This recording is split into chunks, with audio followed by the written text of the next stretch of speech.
Good morning. Hi, I'm Dr. Bill Feigelman, Emeritus Professor of Sociology at Nassau Community College, the second author of the hands-on sociology book that you're using in your sociology classes. And Dr. Jim Young and I put this book together, and we want you to learn how to do quantitative analysis. And you may say, ay, ay, ay, this is hard, impossible, but really it's easy. This exercise will walk you through the chapter 3 in the hands-on book that you're using, the 4th edition that you now have. And we'll walk through the exercises in this chapter, and you will see how easy it is for you to do this. It's really very easy. So let's get started, and there's two things we have to do. First, we have to get the recode language together so that when we are at the website, we put in the correct words that simplify the analyses that we'll be doing. So I will do that now. It's very simple. I go to my Google, and just to find it, my computer's become a little smarter in its old age, and it knows me. So I just put my name in, and I get the website, the homepage where I have all my papers and things, and I go here, press here for the SDA recodes, and then I go to Chapter 3 recodes. These are the recodes we'll be using for the chapter that we're working on. Now I put these in a minimized position. You'll see we'll come to these later. But so I go to the SDA website where all the data is, and I just press SDA Berkeley into the computer here, and it gives me the home page for the SDA Berkeley website, and then I select the cumulative data file for the 1972 to 2014 data, and I select the SDA 4, which is the new release, and it's pretty easy to use this one, although there is an older one you could take, but this is the one that's easiest. So you use this, and then you will get this screen that's in the textbook that you have. This is much like the textbook screen. And first we'll go to the first problem in the exercise, which asks you to find a frequency of people's acceptance of abortion for any reason. And we put in the row box A, B, A, and Y, which is that label for that variable. And then we put in the selection filter box year 2014. So that's what we have to do to get what we call a frequency count or frequency distribution. And then we simply run the table and look at the results. And we can see here, when we get the results, 45% approve of abortion for any reason, and 55% do not. So that question, I'll go back and do it again, and I'll go for the options question text, and select that question text option, and then I will see exactly what the question was. It'll print it out. Please tell me whether or not you think it would be possible for a pregnant woman to obtain a legal abortion if she wanted it for any reason. That's the most general acceptance of abortion. And a majority, 55%, do not approve of it for any reason. They may approve of it if the woman was raped. They may approve of it if it was a situation of incest, but not in these circumstances. Okay. So now we're going to go to the more complicated part of this work, where we go back to the website and where we will look at other issues, what we call cross-tabulation. Cross-tabulation, we get into looking at why people might have differing attitudes on abortion. Why? What could it be? Their gender? So we'll put that question in: sex. If it is, do men and women think differently about abortion? And that's the question we'll be looking at. And you can take the weights off. This is the option for weighting the data. You don't need to do that. But you do need to click on the option Summary Statistics. Very important. Put on Summary Statistics, question text. Well, you already know the question. And then we run the table. Now we get two columns, one for the men, one for the women, and we see that there's only a 2% difference between men and women in approving abortion. Both of them are generally against it, and 54% of men are against it, and 56% of women are against it. It's not very different. It's not very different, and the test, the true test to see if there's a difference, is the chi-square test of statistical significance, which shows a chi-square value of 0.86, which has a probability of being statistically significant at the 0.34 level, which is almost like a coin toss. Almost like a coin toss. So these numbers, these differences between men and women are in the realm of like a coin toss. Nothing sharp and different, diverging. Now, one thing you should take note of is the color coding. The color coding you see on the bottom of the screen gives you an indication of statistical significance. When the colors are bright and vivid, you have statistically significant differences. But when the colors are dull, like they are here, you do not have statistical significance. Now, we can say that gender or sex doesn't seem to matter much. Men and women think pretty similarly about abortion for any reason. Okay, let's go to another question, come back to the main screen, take sex out, and then I go to my recodes, because the one I'm going to be looking at now is income. Income, does it vary by income?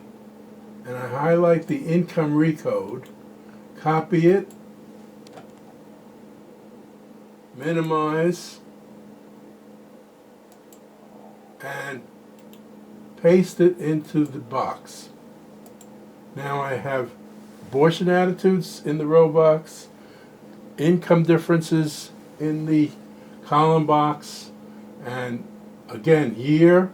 The year is just the 2014 year, and no weight on the data. Summary statistics, question text, run the table. And look at this.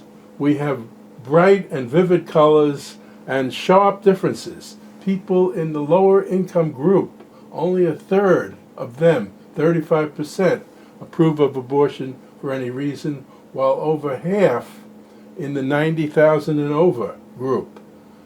You can see those bright colors, and then when you look at the chi-square, you have a chi-square of 38 and a p-value of 0.001, which is 1 in 100 chances, or 1 in 1,000 chances, that you would get this by chance alone.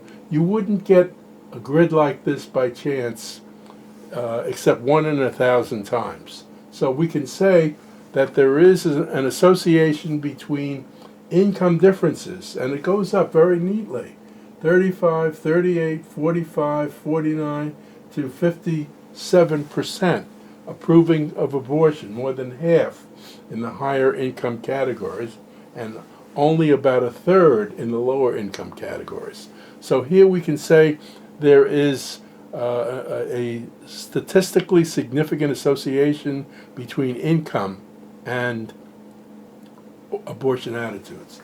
Now we'll move on to the next problem, race.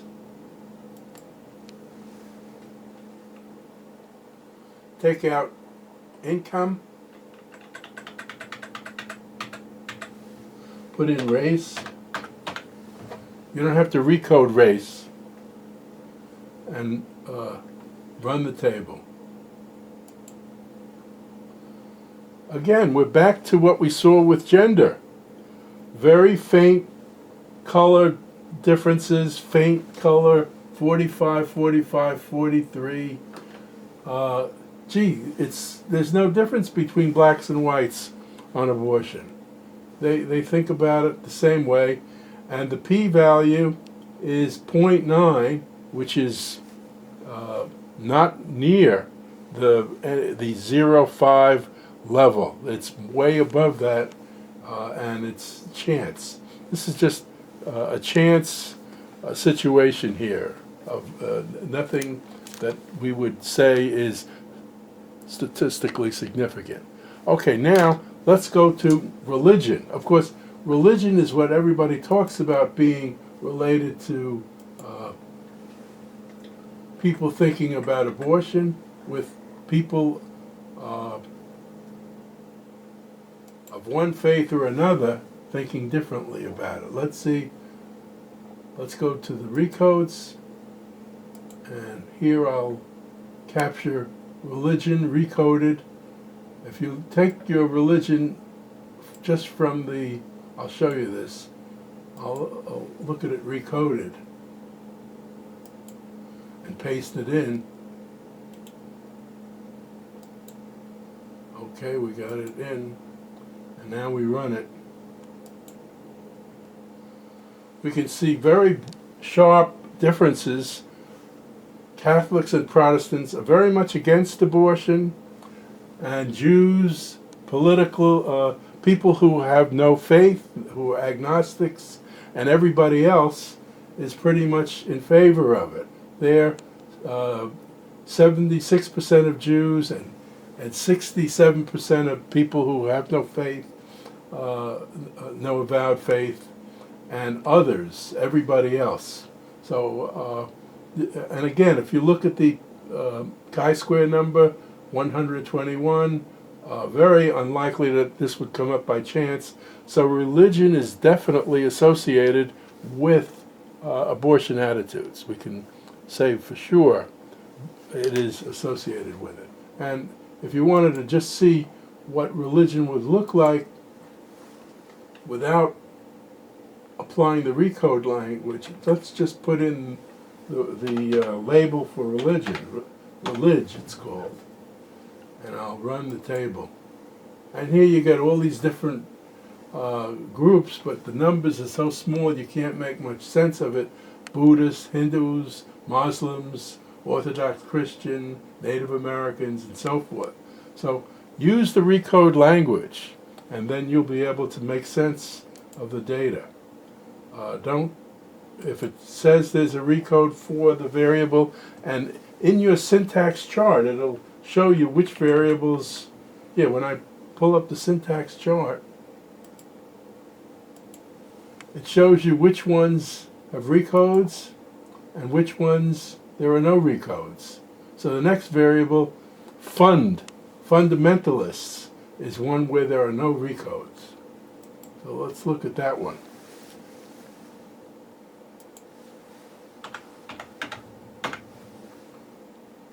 Okay.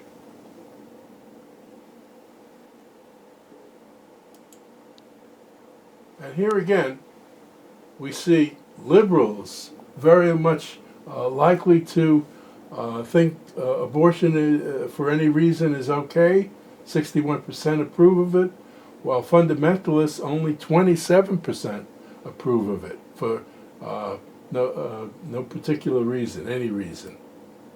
And again, this is statistically significant by a very large chi-square, which is very unlikely to come up by chance. 0.0001, 1 in 1,000.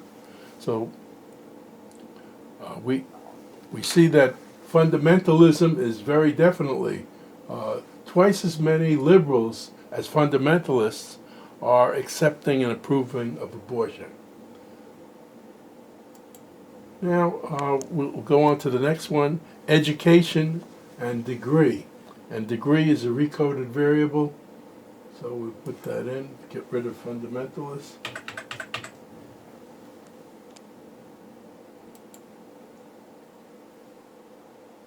Let's see. Degree. Okay.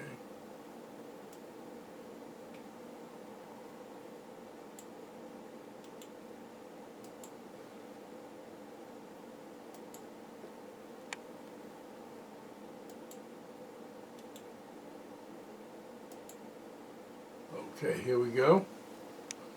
Abortion attitudes by degree, by year, in the selection filter, and then run the table. And what do we have here? High school or less are not so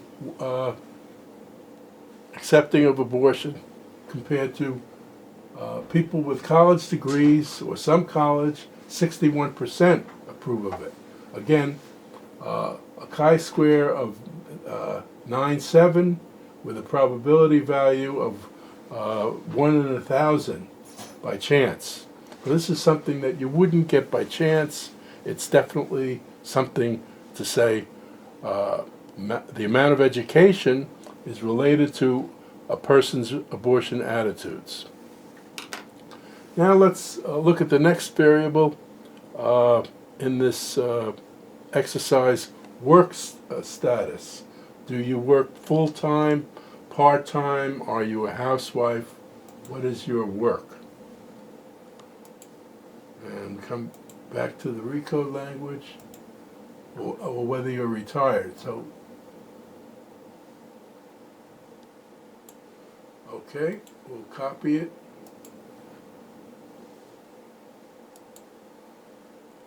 Oh, we didn't take it out of here. So.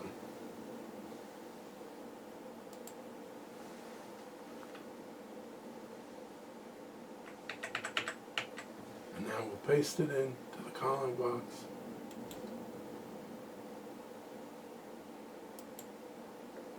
And then run the table. Again, looks like people's different work status is related to their abortion attitudes. The least accepting of abortion are the housekeepers, people who are just at home keeping house. Retired workers are also on the less likely to accept abortion. And full-time workers are pro abortion for any reason. 51% approve of it. Not by a large margin, but more than just over the halfway point. But it's something that if you wanted to look at it and consider women, working women who are housewives probably would be against abortion, and working women who are working would be in favor of abortion for any reason. And we can understand that because when a woman has a job, she wants to be able to continue working, and if she had a child she didn't want to have, she'd want the freedom to be able, the freedom of choice, whereas the housewife may feel very differently about it.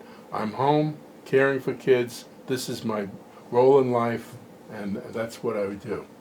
So this is shown here with the data that we have on hand, although we didn't put sex into this picture. But let's do that. Let's just go back and do something that's a little fancy. We put a control variable for sex. This is not in your exercise, but I'm just putting it in there now to see what happens. And among males, it's, well, the difference between men in thinking about abortion revolves not in terms of being housekeepers or not, but in terms of being working full-time or being retired. So it's really a matter of age differences for men.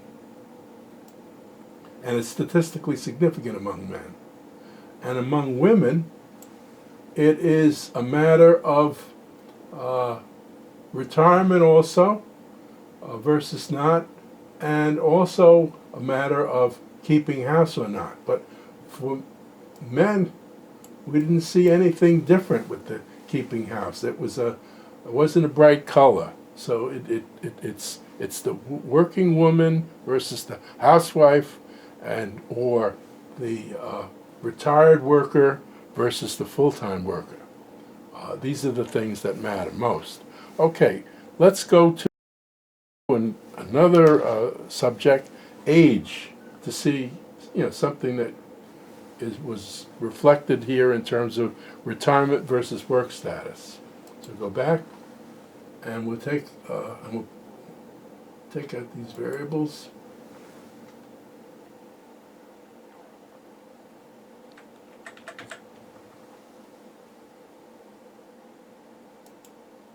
Take out 6. And we'll put in age.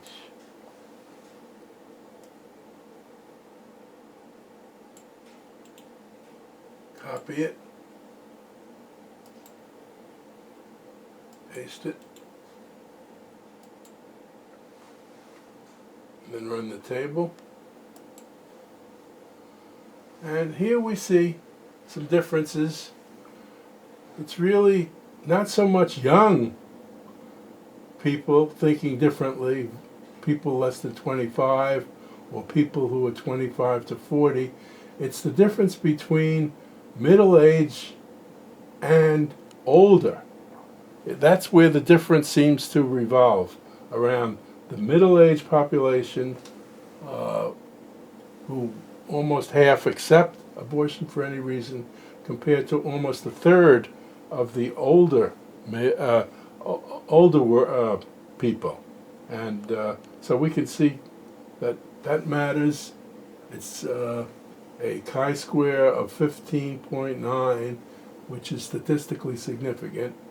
1 in 1,000 chance you get these differences, 37 compared to 49. So it's a matter of age matters, especially between the middle age and the elder population. Okay, now we're going to do something that we did already, but we're going to be more attentive to what we're doing, and this is what is called a control variable analysis. We will take the age problem, and we will also add in the degree issue. Does a person's education and their age matter? And how does it matter? This is one of the more complicated things that you'll be doing occasionally in your analyses. It's not something you do every day, but you should see it exhibited here. So I'm going to put in the degree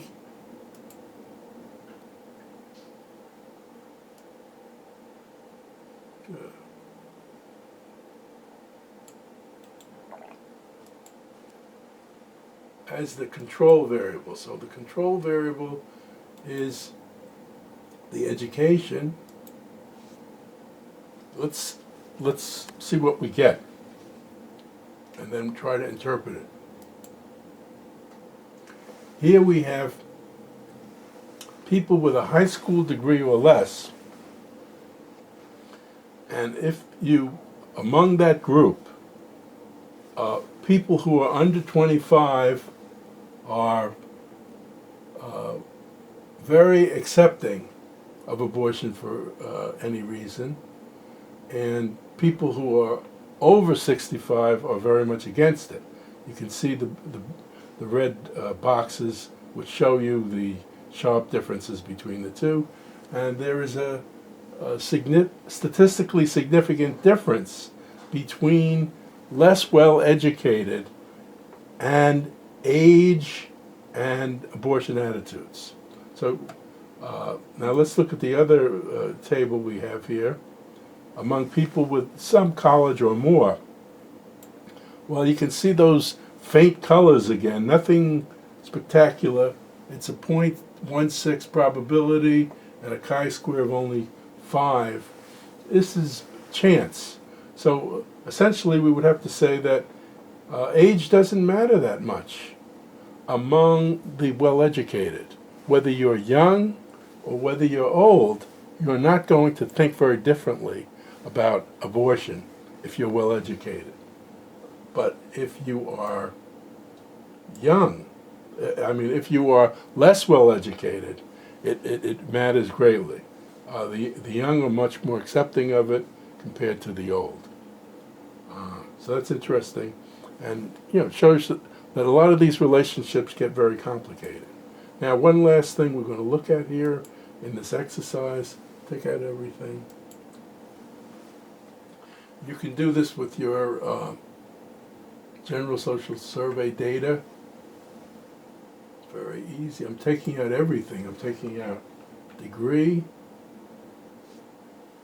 I'm taking off selection year. Taking that. I'm looking at the entire set of data, which is about 60,000 cases.